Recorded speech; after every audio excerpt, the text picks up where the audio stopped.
പൊന്നമ്മ എനിക്ക് പറഞ്ഞു തന്നത് ഒരു അമ്മാവൻ MG രാധാകൃഷ്ണനാണ്. രാധികയുടെ അച്ഛൻ്റെ ഏറ്റവും അടുത്ത സുഹൃത്തുക്കളിൽ ഒരാൾ.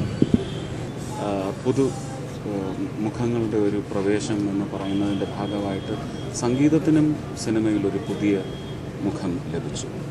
ആ പുതിയ മുഖത്തിനും ശബ്ദത്തിനും ഉടമ രാധാകൃഷ്ണൻ ചേട്ടനാണ്. സംഗീത പ്രേമികൾക്കും സംഗീതം ഒരു പ്രേമമായി മാറാനും ഉള്ള വേദി ഒരുക്കിയ സംഗീതജ്ഞൻ എന്ന നിലയ്ക്ക് രാധാകൃഷ്ണൻ ചേട്ടൻ വളരെ മുന്തിയ സ്ഥാനം തന്നെയാണ്.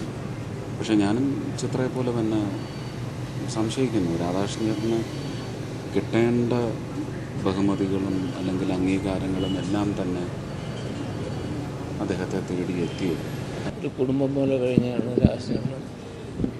ഞങ്ങളെല്ലാവരും ഇവിടെ തന്നെയായിരുന്നു ഞങ്ങളുടെ സംസാരവും ബഹളമൊക്കെ. ഔപചാരികത തികച്ചും മാറ്റി നിർത്തിക്കൊണ്ട് സംസാരിക്കാൻ പറ്റുള്ളൂ. കാരണം ഒരു കുടുംബത്തിൽ ചേട്ടനെ പറ്റി അല്ലെങ്കിൽ ചേട്ടനെ പറ്റി ഒരു മരണത്തിന് എന്ത് പറയാനാകുമെന്ന് പറയാനില്ല. രാധാകൃഷ്ണൻ്റെ സിനിമയുടെ സംഭാവന എന്ന് പറയുന്നത് തീർച്ചയായിട്ടും എൻ്റെ ഒരുപാട് ചിത്രങ്ങളിൽ രാധാകൃഷ്ണൻ്റെ സംഗീതം തന്നിട്ടുണ്ട്. അതിൽ അയിത്തം, അഗ്നിദേവൻ, സർവകലാശാല, രക്തസാക്ഷികൾ, സിന്ദാബാദ് ഇതൊക്കെ വളരെയധികം ഫേമസായ പടങ്ങളാണ്. രാധാകൃഷ്ണൻ ചേട്ടനോടുള്ള ബന്ധം തുടങ്ങിയിട്ട് എൻ്റെ 45 വർഷത്തിന് മുകളിലായി. കാരണം എൻ്റെ വീട് ഇതിന് വളരെ അടുത്താണ്. അപ്പോൾ സ്കൂളിൽ പോകുമ്പം പുസ്തകമായിട്ട് പോകുമ്പം ഇവിടെ കയറിയിട്ടേ പോകാറുള്ളൂ. ശ്രീകുട്ടനായിട്ടുള്ള പരിചയമാണ്. അങ്ങനെ തുടങ്ങിയാണ്.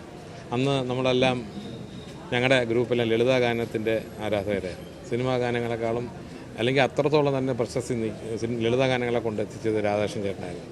സുന്ദരനായിട്ട് മുറുക്കി നടയിൽ നിൽക്കുമ്പോൾ തന്നെ എല്ലാവരും ഒരു നോക്കാതെ പോകത്തില്ല. പിന്നെ സിനിമയിൽ വന്നതിന് ശേഷം ഞാൻ അദ്ദേഹത്തിനെ വെച്ച് 3 പടങ്ങൾ ചെയ്തിട്ടുണ്ട്. വെള്ളാനകളുടെ നാട്, കണ്ണെഴുതി പൊട്ടും തൊട്ട്, പിന്നെ അനന്തപുരത്തിന് സ്റ്റേറ്റ് അവാർഡ് കിട്ടി. അതിൽ പാടിയവർക്കൊക്കെ അവാർഡ് കിട്ടിയിട്ടുണ്ട്. അത് സിനിമാപരമായിട്ടുള്ള ബന്ധം. പക്ഷേ ഇപ്പോഴും എനിക്ക് ജ്യേഷ്ഠ സഹോദരനെ പോലെയായിരുന്നു. ഇന്നലെ